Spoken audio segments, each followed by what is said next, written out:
Hello friends, जय माता दी। कैसे हैं आप सब दोस्तों? नवरात्र आने को है, बहुत ही कम समय बचा है और मन माँ को पुकार रहा है।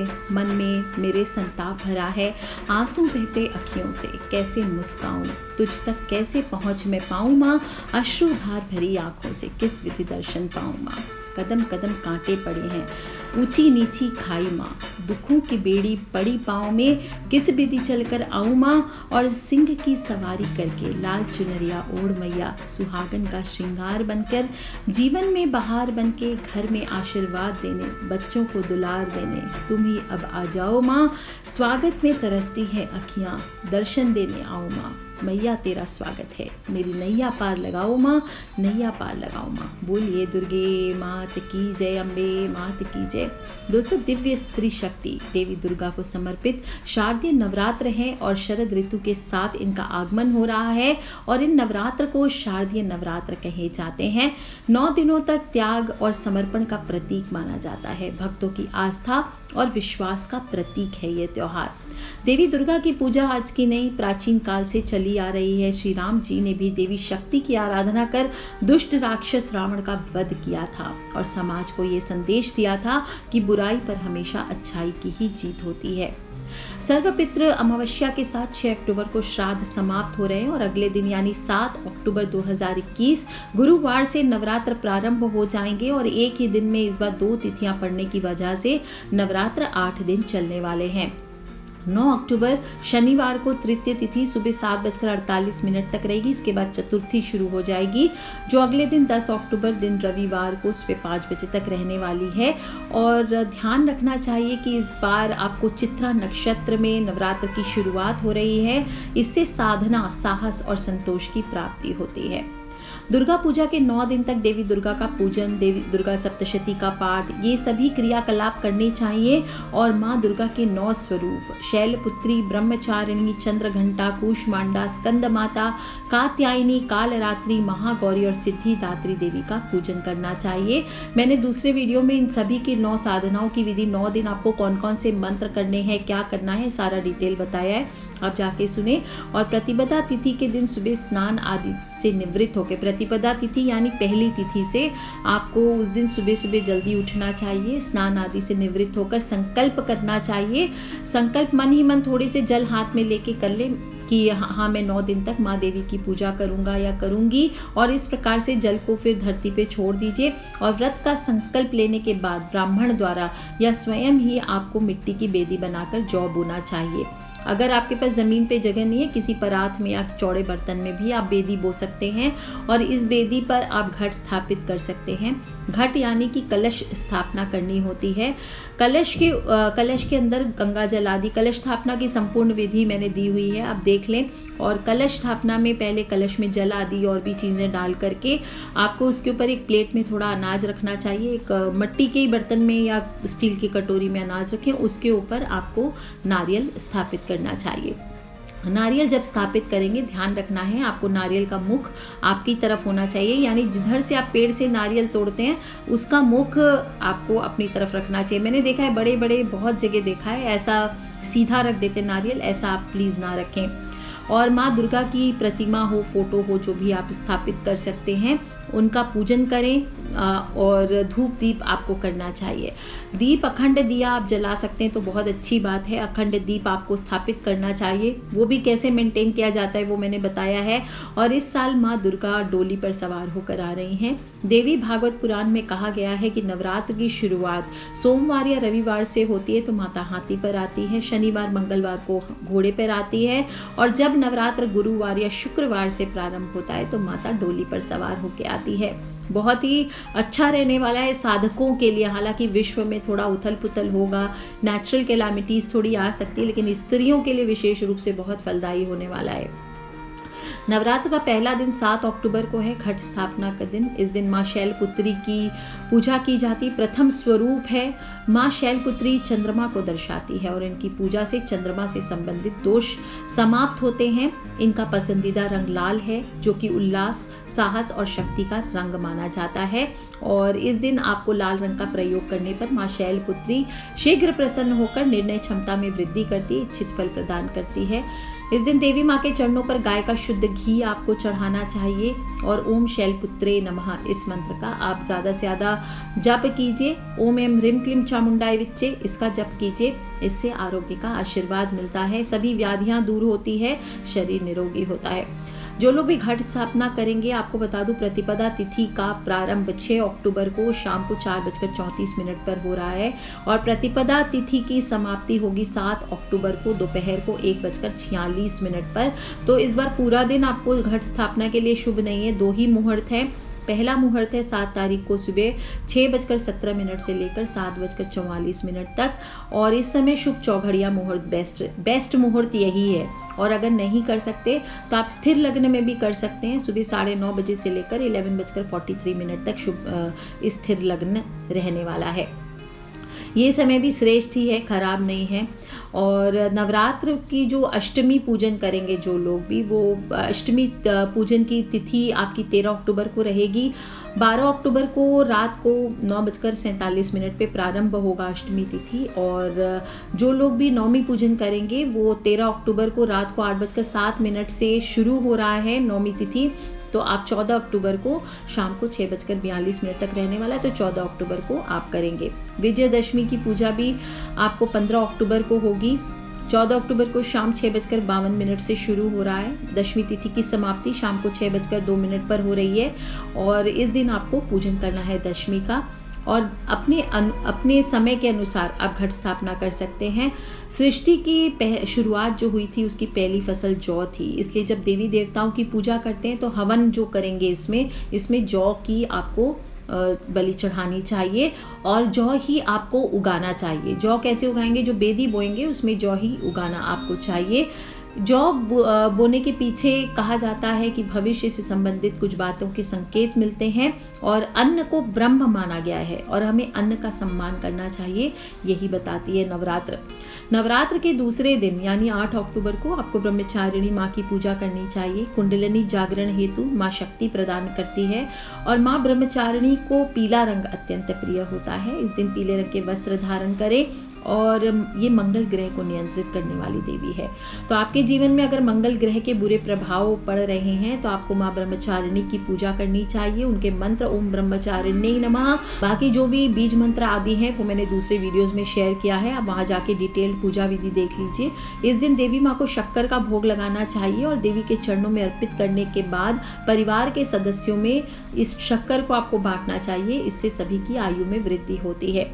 नवरात्र का जो तीसरा दिन है वो 9 अक्टूबर को रहेगा और माँ चंद्र घंटा की पूजा का इस दिन विधान आएगा और देवी की पूजा से शुक्र ग्रह के पूरे प्रभाव कम होते हैं। इस दिन हरे रंग का विशेष महत्व होता है। हरे रंग का प्रयोग कर माँ की कृपा और सुख शांति प्राप्त की जा सकती है और इस दिन माँ को दूध या दूध से बनी मिठाई जैसे खीर आदि का भोग लगाकर ब्राह्मणों को दान करना चाहिए।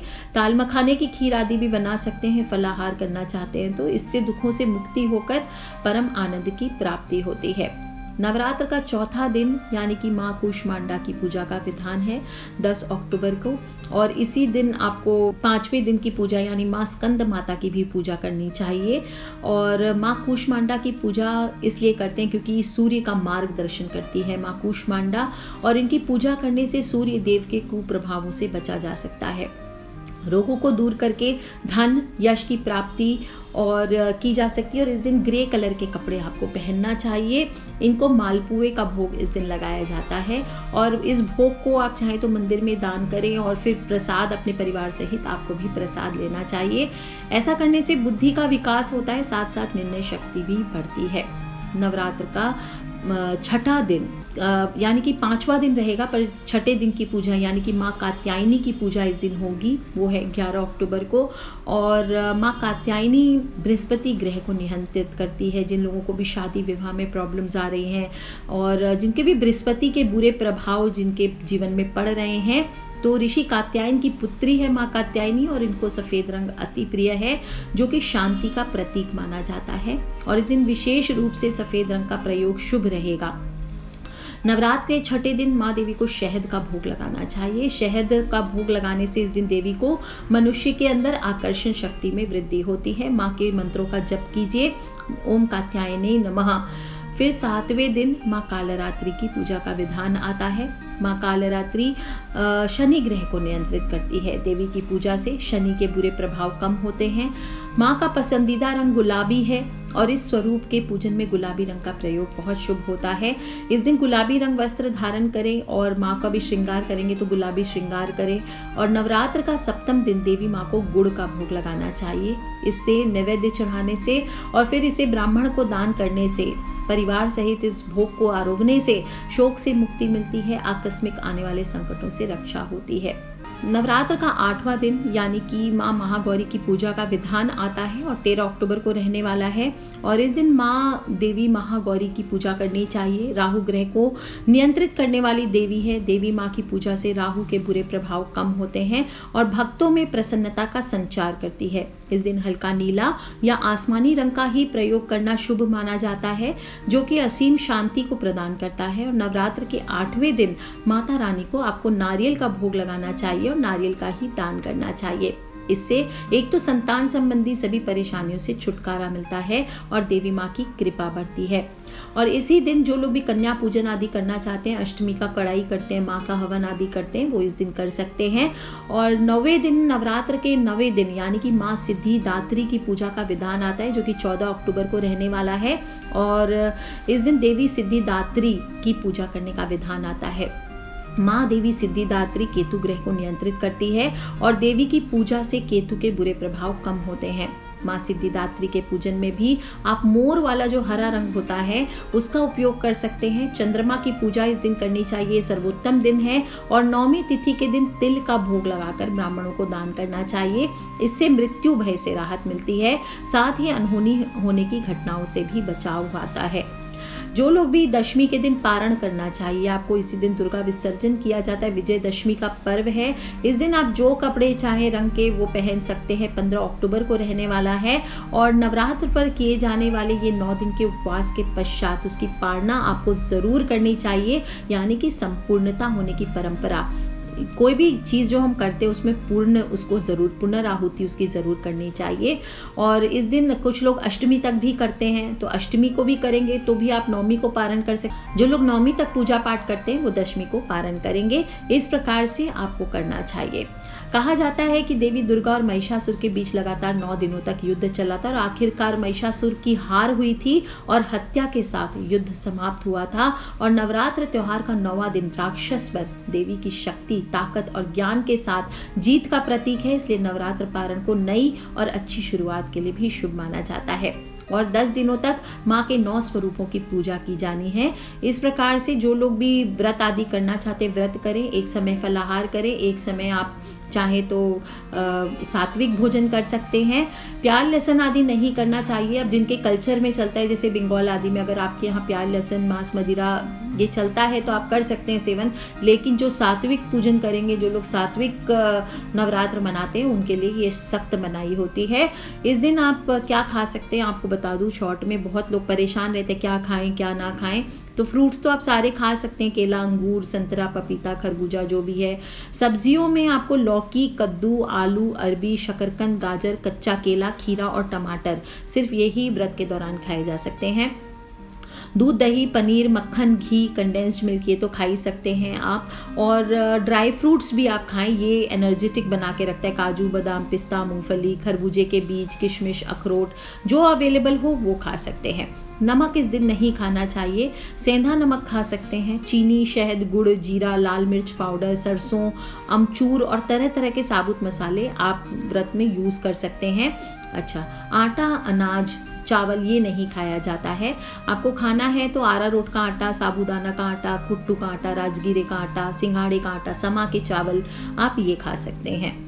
जो लोग भी हरी मिर्च, हरी धनिया, अदरक, नींबू का रस, कुछ लोग कहते हैं नींबू नहीं काटते नवरात्र में, तो अगर आपके यहाँ ऐसा सिस्टम है तो आप ना काटें, लेकिन नींबू का रस यूज़ में आता है।